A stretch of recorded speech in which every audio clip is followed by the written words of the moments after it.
Alô, alô, meu querido irmão, minha querida irmã, boa noite. São 19 horas e 1 minuto desta quarta-feira. Estamos a iniciar o nosso estudo bíblico de toda quarta-feira. Vamos iniciar com uma palavra de oração. Santo Deus, nosso Pai, nós te agradecemos pelo privilégio que o Senhor nos concede de nos debruçarmos na Tua Palavra, estudarmos a Tua Palavra e podermos crescer no conhecimento dela. Auxilia-nos hoje, ó Deus, nesse estudo que estamos a iniciar, para que ele sirva para a nossa edificação espiritual. Oramos em nome de Jesus Cristo. Amém.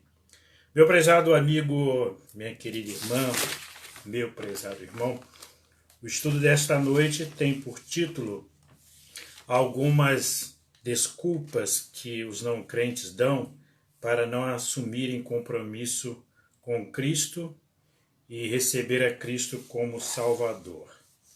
E esta palavra ela é dirigida de um modo especial a quem ainda não é da igreja, quem ainda não professa a fé em Cristo, mas ela serve também para aqueles que já estão na igreja, porque algumas dessas desculpas aqui, elas são dadas por aqueles que já são da igreja. Então eu quero, nesta oportunidade, lembrar que compromisso é algo que é fundamental na vida de uma pessoa comprometida com uma causa, comprometida com um serviço, comprometida com um bem-estar, com um trabalho específico, isso é fundamental. Então, eu quero convidar você a participar conosco, a apresentar aqui a sua assistência, a sua audiência nesta hora.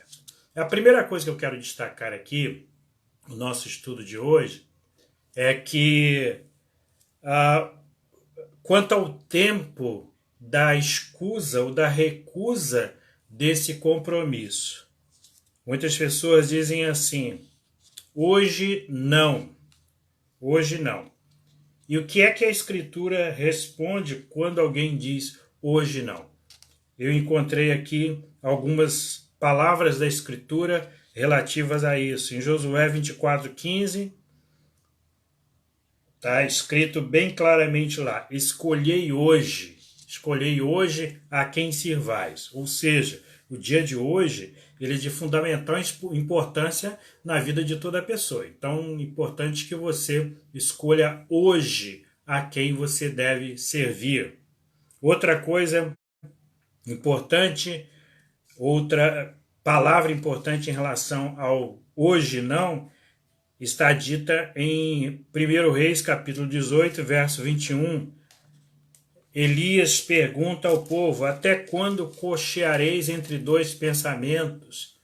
Se Deus é o Deus de vocês, serviu. Se é Baal que é o Deus de vocês, servi a Baal.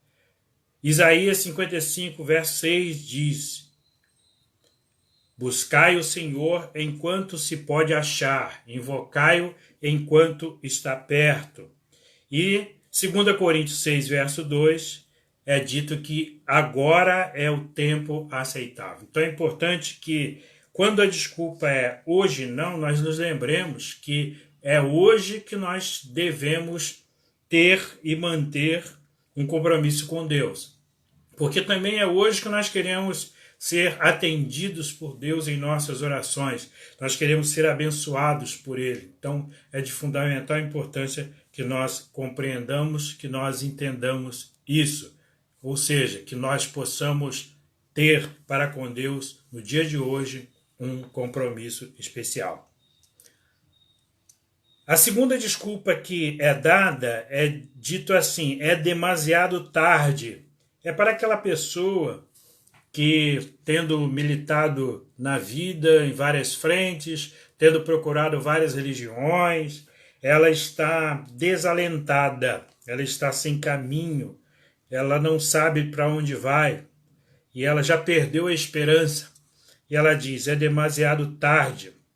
Ezequiel diz em seu capítulo 33, verso 19, convertendo-se o ímpio, viverá. Ou seja, enquanto há vida, há esperança. Não é demasiado tarde. Em João 6,37, Jesus Cristo é quem diz: o que vem a mim, de modo algum eu o lançarei fora. Então é necessário que nós entendamos que essa questão de dizer que é demasiado tarde, ela realmente não funciona. Deus, ele pode perfeitamente mudar a nossa história em qualquer momento da nossa história. Há outros que dizem assim, que já tentaram uma vez e vieram a falhar.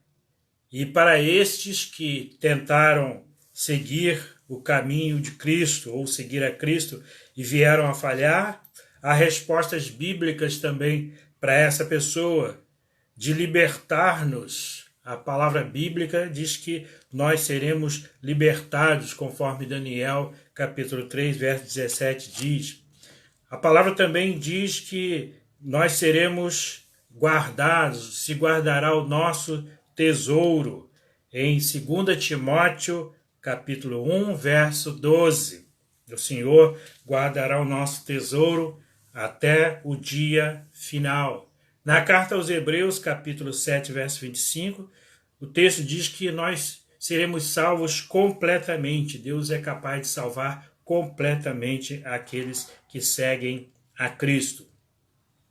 Quarta resposta, ou quarta escusa, quarta desculpa que a pessoa costuma dar para não seguir a Cristo. Muitos mistérios. A pessoa diz que as escrituras têm muitos mistérios e as pessoas não entendem a escritura, não entendem a Bíblia. Deuteronômio 29 diz assim, que as coisas ocultas pertencem ao Senhor, mas as coisas reveladas, elas nos pertencem para nós e para os nossos filhos. E João 13, verso 7 diz que algumas coisas nós não entendemos agora, mas nós entenderemos depois. Então é importante nós entendermos que alguns mistérios que a palavra de Deus tem, eles serão esclarecidos depois, no tempo próprio. E eu quero garantir a você que as Escrituras, elas têm tudo aquilo de que nós precisamos para que nós alcancemos a salvação eterna e para que nós possamos viver diante de Deus da melhor forma possível. Então, algumas coisas que podem ser misteriosas, elas ali estão, mas há outras muito claras na palavra de Deus que nós devemos ter como a nossa orientação, como direção para a nossa vida de uma forma bem objetiva. Eu quero apresentar como exemplo a própria vinda de Cristo ao mundo. Nós sabemos que Deus mandou o seu Filho ao mundo para morrer em nosso lugar. E efetivamente a história conta que Cristo veio, viveu e morreu. Então isso é um fato incontestável. Por isso nós não podemos ficar a nos prender aos mistérios das Escrituras como desculpas para não aceitarmos um compromisso com Cristo e com o seu Filho Jesus Cristo.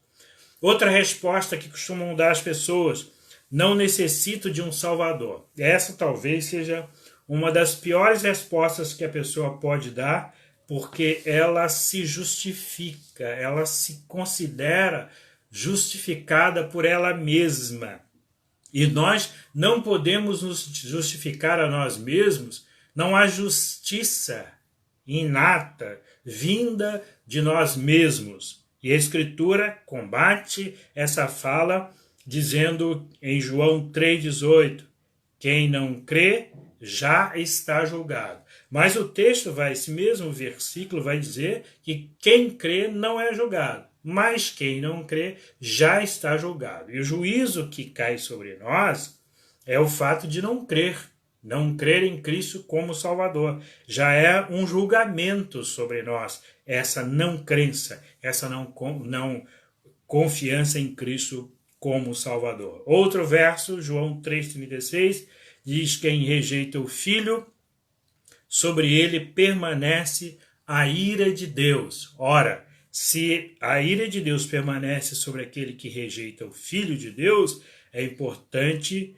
que se creia em Cristo como como o Salvador. Eu ia dizer um Salvador, não, como o Salvador. E Romanos 3:23 diz lá que todos pecaram e carecem da glória de Deus ou da graça de Deus. Todos pecaram. Não há exceção. Como é que se pode dizer a alguém que não necessita de um Salvador? Todos precisamos de um Salvador. A sexta desculpa que as pessoas dão: Deus é amor, não há perigo. E há quem, militando na vida cristã, se apega de forma demasiada ao fato de Deus ser amor. E Deus é amor, verdadeiramente Deus é amor. Mas Deus é justiça também, Deus é justo, Deus é aquele que se ira quando nós erramos, Deus é capaz de nos corrigir, nos disciplinar, é preciso que pensemos sobre isso também. Então, quando alguém diz, Deus é amor, não há perigo, eu continuo aqui sem nenhum compromisso com Cristo e vai tudo muito bem. Mateus 22, verso 13, há um texto que diz, lançai-o para fora, nas trevas, aquela pessoa que não cumpriu a vontade de Deus, aquela pessoa que não, confiando no que ela poderia contar só com o lado do amor, ela acabou sendo lançada fora, nas trevas. Lucas 13, verso 3, diz, se não vos arrependerdes, todos igualmente perecereis. Ou seja, a necessidade que nós temos de arrependimento. Todos temos essa necessidade de arrependimento. Então, não há como nos escondermos atrás do fato de que Deus é amor e que, em razão disso, não haja perigo. Uma outra palavra bíblica sobre esta afirmação de alguém de que Deus é amor e não há perigo está na segunda carta de Pedro, capítulo 2, verso 4, que diz assim, se Deus não poupou os próprios anjos quando eles pecaram, mas os lançou em trevas profundas, também fará em relação àqueles que não crerem em Cristo como Salvador. Agora, olha a sétima desculpa que as pessoas dão para não terem compromisso com Deus. Embora essa desculpa seja verdadeira, ela não justifica aquele que a pronuncia, aquele que oferece essa desculpa. E as pessoas dizem assim, há muitos hipócritas na igreja. Há muitos hipócritas na igreja. E, embora isso seja verdadeiro e lamentável que haja muitos hipócritas na igreja, o fato é que eu não posso me basear nos erros dos outros para eu não ter um compromisso com Cristo ou com Deus. E a palavra de Deus diz em Mateus 7, verso 1, não julgueis para que não sejais julgados. Quem sou eu para julgar aqueles que estão na igreja achando que eles são hipócritas? Quando eu faço esse juízo, eu também fico sujeito a juízo, porque a Escritura diz que com a medida com que nós julgarmos os outros, nós seremos julgados também. Em Romanos capítulo 14, verso 12, está dito que cada um de nós dará conta de si mesmo a Deus. Eu não posso achar-me justo porque há ímpios ali e acolá, ou há hipócritas na igreja, e em função disso eu não vou ter um compromisso com Deus ou com a sua igreja.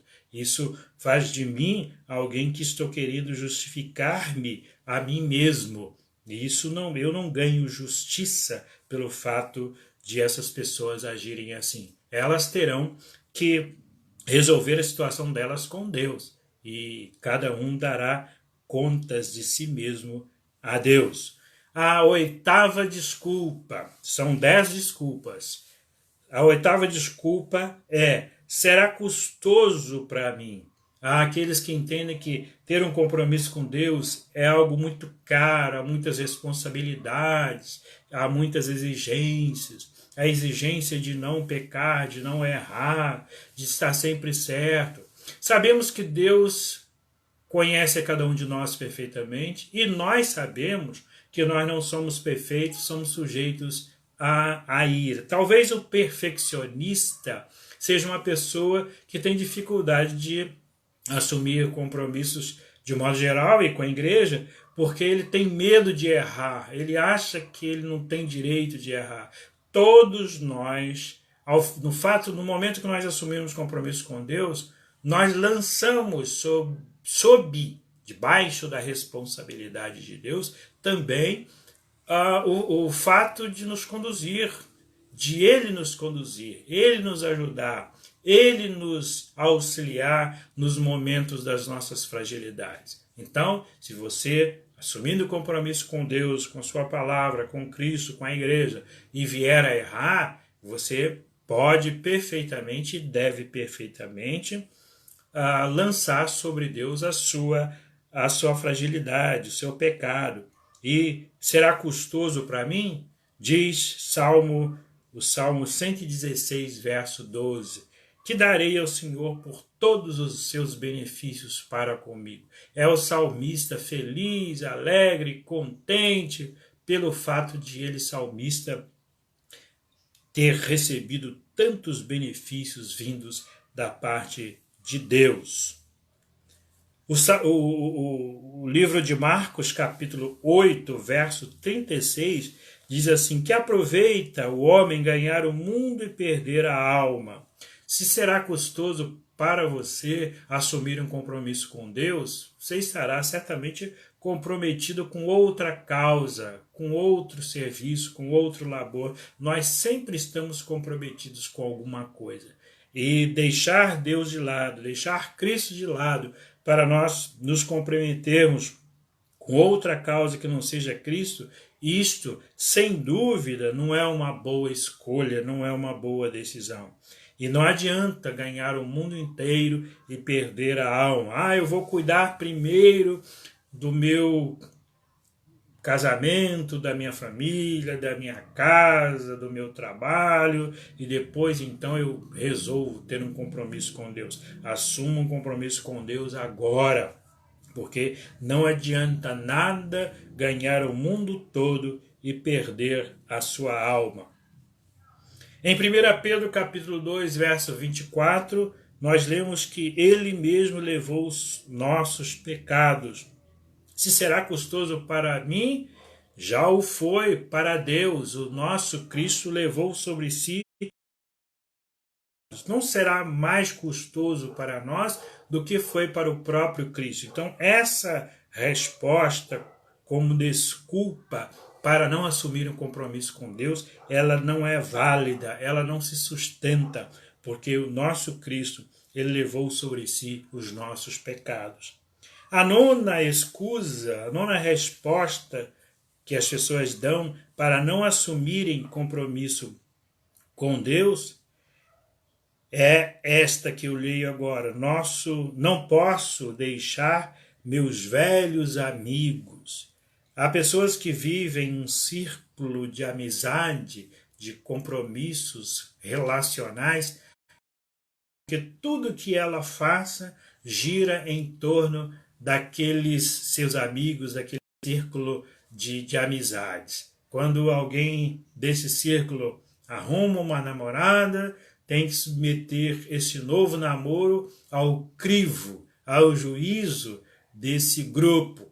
Quando alguém decide comprar um imóvel, apresenta a este grupo esta decisão. Quando alguém resolve entrar para a igreja, que é um termo que alguns usam, também submete a esse grupo essa decisão. Mas isso não deve ser aquilo que defina a nossa vida. Quando nós dizemos, não posso deixar meus velhos amigos, Êxodo 23, verso 2, fala do perigo de seguir a multidão, e seguir a multidão para fazer o mal. Você já notou como se comporta uma pessoa na multidão?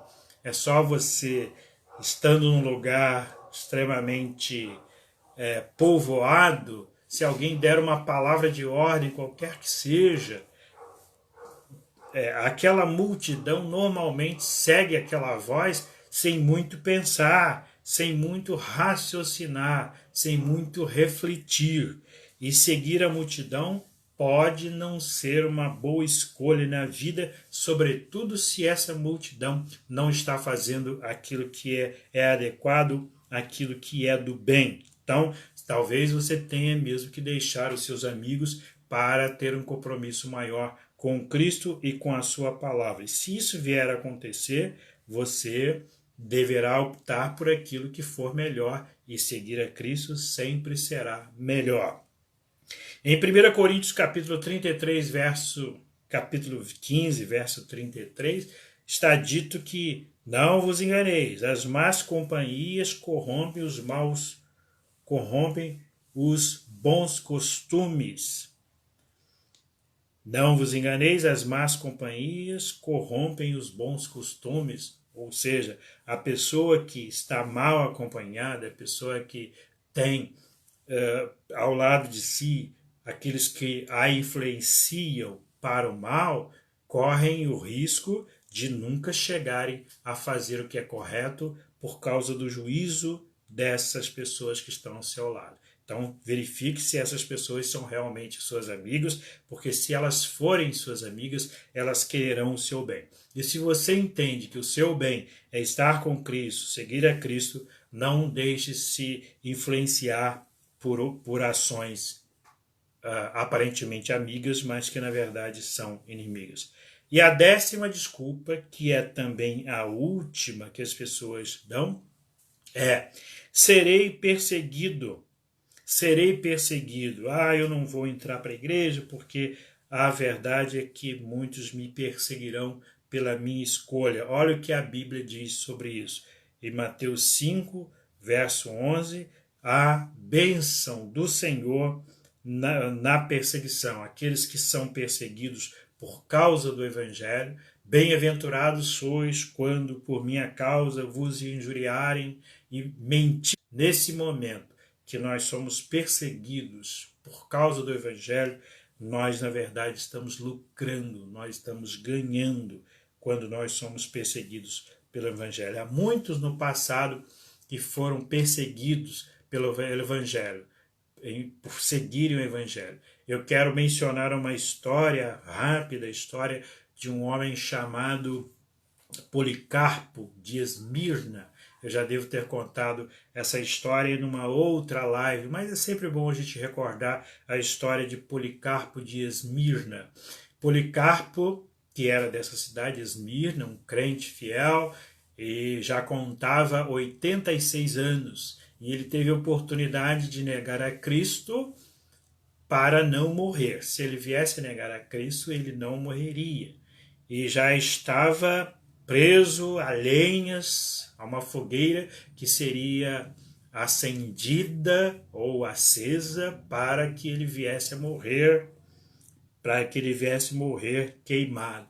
E deram a ele a palavra, ele disse com voz daquele idoso de 86 anos, há 86 anos eu sirvo o Senhor e ele nunca me negou, nunca falhou, nunca deixou de me atender. Como poderia eu negá-lo agora? Diz a palavra de Policarpo de Esmirna. E quando ele acabou de falar essa palavra, eles atearam fogo àquela lenha e Policarpo veio a morrer por Cristo. Foi um dos mártires da igreja cristã. A palavra de Mateus 5, verso 12, diz: a perseguição eleva o nível daqueles que são perseguidos, dos profetas de Deus, dos que servem a Deus. E em Apocalipse capítulo 2, verso 10, diz que a perseguição resultará em coroa para aquele que é perseguido. Pois bem, nós vimos aqui 10 desculpas que são dadas pelas pessoas que não querem ter compromisso com Deus. Vou repetir uma a uma. Hoje não. É demasiado tarde. Tentaram uma vez e falharam, muitos mistérios, não necessito de um Salvador, Deus é amor, não há perigo, muitos hipócritas na igreja, será custoso para mim, não posso deixar meus velhos amigos e serei perseguido. Porventura você que me vê nesta hora e está assistindo a esta live, você teria dado alguma dessas desculpas para não ter compromisso com Deus, com a sua causa, com a sua igreja?